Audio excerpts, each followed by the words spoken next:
Literally night 10 అవుతుంది. ఈ ట్రైన్లోనే వచ్చినాం, ఇంకా వెళ్తూ ఉన్నాం. జర్నీ ఇంకా అవ్వలేదు, పోతా ఉండలేము.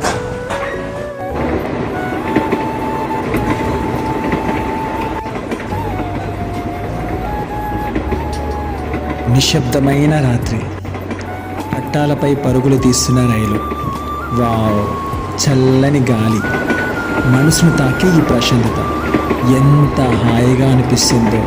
అబ్బబ్బబ్బబ్బబ్బ, అప్పట్లో కథల్లో చెప్పేవాళ్ళు, ఇప్పుడు నేను స్వయంగా అనుభవిస్తున్నా. సూపర్ కదా.